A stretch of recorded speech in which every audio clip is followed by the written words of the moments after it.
So there's this guy, um,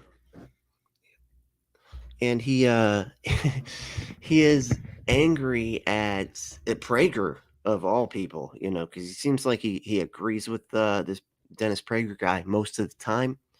When it comes to this clip, though, not the case. He doesn't seem to be too thrilled about what Prager is saying here. Now, keep in mind, Prager is, I guess, Jewish. I didn't know that. I had no idea that Dennis Prager, was Jewish. I always thought he was a white evangelical Christian, conservative, whatever. So this was kind of an interesting thing to see, honestly. And then apparently, I guess Jordan Peterson is there with him as well, and the dude's not really happy about that either. So let's hear this dude out and see what he's got to say. Put out a few days ago that I've just been dying to respond to ever since I saw it. They had him, Dennis Prager, and a few others discussing porn and marriage, and I was completely shocked at what I heard. I honestly don't think that I could have disagreed more. So let's go through the clip together and talk about it. I am less interested in the interior person, morally speaking, than you are. Largely, I do believe, because I come from a behaviorist, law-based religion. We care how you act. That's why we don't have a claim that if you look at another woman with lust, it's as if you've committed adultery with her. Obviously, Christianity and Judaism are not identical religions. And we have no equivalent that if you look upon another woman with lust, it's as if you have committed adultery with your heart. There's only one way to commit adultery in Judaism, and it's with a different organ. And I'm not being cute. I'm being very realistic. Looking with lust is not a sin in Judaism. All right, to pause right there, Prager is right in the sense that Jesus did care about the inside world. And one of the reasons why is because sin always starts with the inside world. People don't commit adultery out of nowhere. It always starts with a lustful thought. So it makes sense to watch your thoughts. This might be— Oh my good God. Every single thing starts with a thought. I mean, my goodness, really? She's like, well, it starts that way, and then you never know. They just start, committing crimes, like, because of the thought. why Job, in the Old Testament, by the way, he said, I made a covenant with my eyes not to look with lust at a young woman. Or we could even point to Deuteronomy 5:21 that says that you shouldn't covet your neighbor's wife, which most people believe means that you shouldn't desire your neighbor's wife. And about this verse, later on in the conversation, Dennis himself even says, I can be attracted to my neighbor's wife. I can't want her.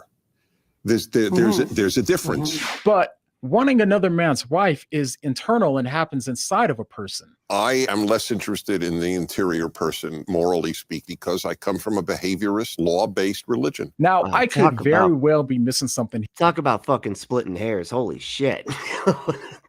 What a weird thing to get like this hung up on, but okay. Jeez, because is it the thought or the action? I don't know. Let's break this down. We really need to get to the bottom of this here. But even given this, it does seem as though Judaism is concerned with the inner world. But there's another problem with this approach, and that's the fact that changing someone's actions doesn't necessarily entail a change of heart. When people commit horrendous crimes and break the law, it's not a rule issue, it's a heart issue. Putting laws in place does keep some crimes at bay, but if you change hearts, you wouldn't even need the laws to begin with. This is one of the reasons why Jesus was so hard on the Pharisees who— like, your whole fucking religion is predicated on the fact that you can do anything. You can do anything. You can be fucking the son of Sam. Was a Christian. I think. I mean, if he's still alive, I know he was a Christian. He became a Christian in prison. He murdered several women for no fucking reason. Just murdered them with a gun. Just walked up, bang, bang, dead. And yeah, he's going to heaven because the actual actions don't matter in your religion, man. It's quite the opposite. And honestly, I can't believe I'm gonna fucking say this, but I actually am more. I'm more in agreement with Dennis Prager than with this guy, because I'd much rather the outcomes be the things that matter, and not the heart, as this guy's saying. So I mean, but I don't know. Maybe I'm fucking Although crazy. they look good on the outside, they were wicked on the inside. Jesus said rather than cleaning the outside of the cup, they should clean the inside of the cup, and then the outside would also be clean. Here, Jesus saw the importance of getting to the root of the issue and That's how do you say a sentence that's that stupid? As long as you clean the inside of the cup, cup's clean. What? What? No, that is a perfect analogy. What are you talking? Having Wow. people change from the inside out. So now, after hearing Prager's position on the issue, listen to the excellent follow-up question that Jordan Peterson has for him. Looking with lust is not a sin in Judaism. What's the stance on pornography? Two-Face over here. So pornography, when I'm asked this question, Just to put you on the spot. you by the did way. indeed. Okay, so my answer, when it's raised on my radio show, I have a male-female hour, and I'm very open about sexual subjects. I always ask if calls a it a wife male- calls me and says, my husband, look, He calls it a fucking male-female hour? Okay. Why not? You know, my good God, these people could not get less fucking creative if they tried. at pornography. I found on his computer. I have one question. How is your life of intimacy with your husband? Is it good? Yikes. I don't like where this one's heading, but let's just go ahead and hear him elaborate on it. In other words, is the pornography in lieu of you or in addition to you? Mm-hmm. And I know this is not a religious answer, and I'm not even giving a religious answer. I'm giving what I think is a moral. Hold on. So it's gonna be like, hold on, sorry, babe. I got porn, so I'm gonna need you to not just sorry, we can't have sex, we can't do a thing because I'm watching porn instead. That's a thing that happens. Unrealistic answer. Men want variety. Jesus. And if adultery is a substitute for, if pornography is a substitute for one's wife, it's awful. If it's a substitute for adultery, it's not awful. Okay, so here it seems that Prager seems to be arguing that porn isn't a bad thing if it's done in order to stop a man from committing adultery. I mean, maybe I'm just like more enlightened with porn or something, but like they think that porn has a whole lot more effect on people than it actually does. Like it's something that'll keep you like. Do you really think if somebody's going to cheat that porn will keep them from doing that? You know what I mean? Like what do they think the power of porn is like, you know, the power of Christ or whatever, which I guess is, you know, nothing. So I guess maybe that is dead on. But then they give it power when they're saying that it can do that. Okay, never mind. It's like so stupid. But the first problem that I have with this take is that it makes it sound as if men who aren't able to be sexual with their wives will seize up and die if they aren't able to have sex. Ladies, contrary to what your husband might tell you, I don't think that that's medically accurate. Now, this isn't to say that being in that position isn't hard, because of course it is. And this is one of the reasons for why Paul argued that in marriage, both men and women shouldn't sexually deprive their spouse except for an agreed upon time. But that doesn't mean that if that happens, it says for an agreed a man upon is justified time? in I didn't know that. Like, okay, I'm not going to withhold sex for you, but like on the 27th, though, on the 27th, remember we're not having sex then. Okay, just keep that. Okay, just can we write that down? Let's write that down. Let's get that down. looking to satisfy his sexual desires elsewhere. Now, here's the thing that seems to be missing here. If you have an intimacy problem in your marriage, I don't think that watching porn helps you with that. It doesn't bring you any closer to your wife. It doesn't increase. This is from Aunt Jer. Men want variety. Yeah, that's a characteristic unique to men. Women don't want variety. They just want to lay there and accept sex. Exactly. This is so one-sided, you know. This is like this whole conversation, like almost as if women don't exist, and if they do exist, they're just, you know, things for sex and, you know, oh yes, and doing the dishes. Yeah, that's right. It's jeez. To these people, I mean, like that's just how gross all these people are. Your intimacy, and instead it probably has the opposite effect. Now, I understand that Prager is saying that the immediate consequences of watching porn aren't as bad as the immediate consequences of adultery, but this is to seriously underestimate all of the other potential harms that can come from watching porn, especially when watching. Because like, doesn't a lot of this depend on like your relationship with your partner? Like most partners, I would argue, don't care if you watch porn. In fact, most partners watch it together, you know, because that's a fun fucking thing to do. But it's so weird that they're getting this concerned about porn as if it's anywhere analogous to the betrayal that would accompany cheating and stuff. It's just crazy. Porn is a substitute for Not the same. intimacy. This just puts you at risk for all kinds of mental health issues. But let's just go ahead and hear what Jordan Peterson has to say about this. A clinical rule of thumb that's akin to that, I would say, if you're trying to decide clinically whether someone's partaking in a habit, say use of alcohol, has reached the threshold of clinical significance, one of the things you do is ask the person you're assessing, now, is it interfering with your employment? Has it got you in trouble with the law? Is your family complaining? Does it stop you from doing other things that you should be doing?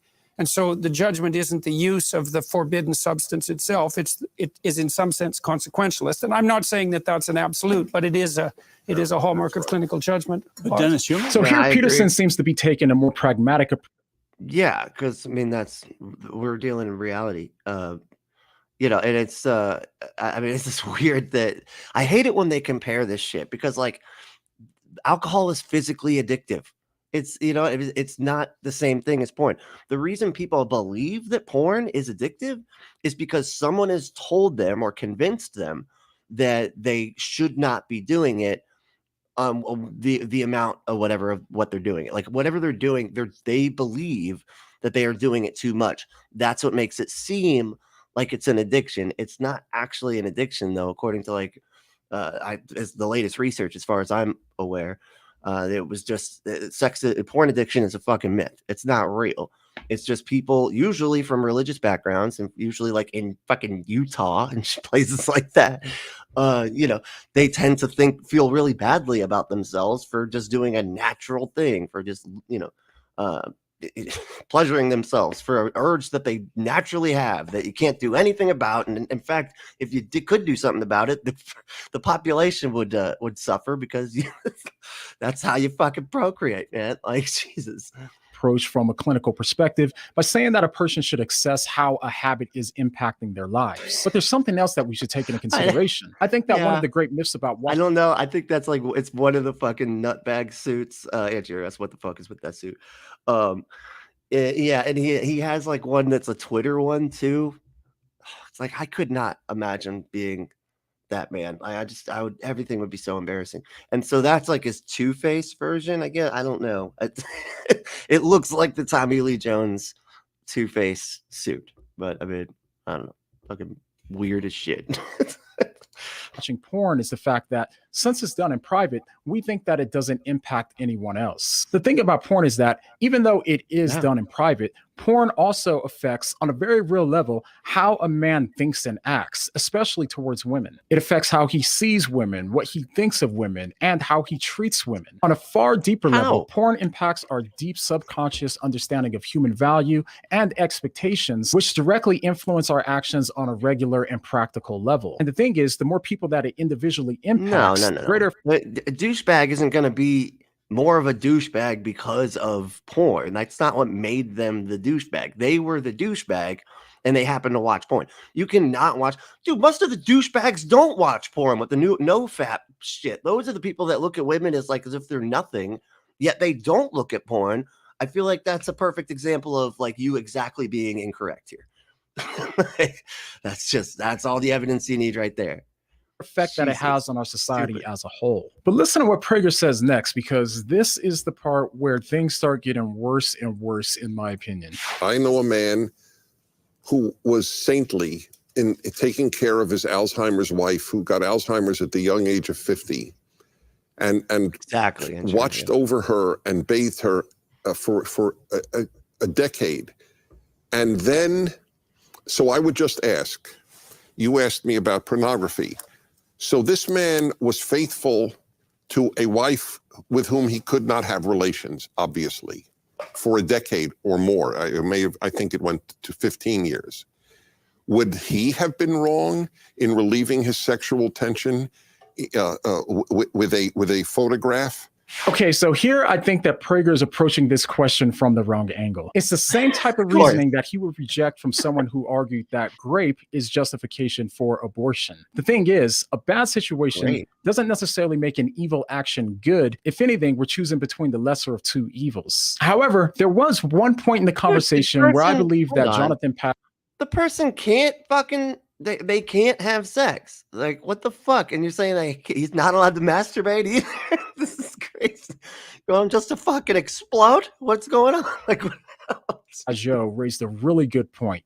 Take a listen. At least for me, when I hear all of this from my own Orthodox perspective, it's bewildering, because in the Christian tradition that I participate in, the call is to be transformed. The call is to be free. That's the call. Christ is calling us to be free. And so the idea of like, can you lust or can't you lust, or can you do this or not this? The answer is we have desires in us, and these desires tend to enslave us. They tend to pull us into themselves. And these laws are exterior ways. It's so ironic because they're like always talking about the desires or what's enslaving them. No, your beliefs are what are enslaving you, man. That you're putting your brain in a cage on purpose and then calling everybody that's not putting their, purposefully living in the brain cage. You're saying that they're the ones that are slaves to stuff. It's ridiculous. And the only like real examples that they can usually come up with is, they went to drugs and stuff, and got stuck on drugs and everything. Or alcohol or whatever, and stuff like that. But it's like I think there's actually a lot more connection to why people leave religion and go to drugs and alcohol. I think it's because they've told themselves over and over again that they need a thing, and they believed that they need a thing. Once they left the church, they still believe that they need a thing, and they fill it with something because you don't really need anything. You don't need it. But that's the only thing they can really point to. And they love to point to that because then it shames them. Then they come back and then they keep going through the goddamn cycle. Anyway. For you to understand how it is that you can now be free from these desires. None of the desires are wrong. Like sexual desire isn't wrong. Desire to eat isn't wrong. None of these things are wrong. The problem is when they capture you. The subordination. Right. And so it's not about like trying to figure out if I'm sinning or not sinning. The idea is rather that, to attend to my desires in the sense editing. So that I'm not captured by them, so that I don't become obsessed, so that I don't fall into that. So as you just heard, Jonathan argued that sin enslaves you and that lusting after another woman is something that takes from you rather than something that adds to your life. Now, before you complain that this is something that only Christians believe and that is not true, go ahead and check out this video where I talk about how Billie Eilish made a similar point about how porn led to her sexual slavery rather than sexual freedom. Go ahead and click here and I'll see you over there. And the next time that someone tries to tell you that porn is a really Billie good thing Eilish for your marriage, what are you going to say? Oh, that's too funny. That's crazy. Holy shit. All right. Well, hey, thank you all for watching. I gotta get going. But stay logical but loving and skeptical but compassionate.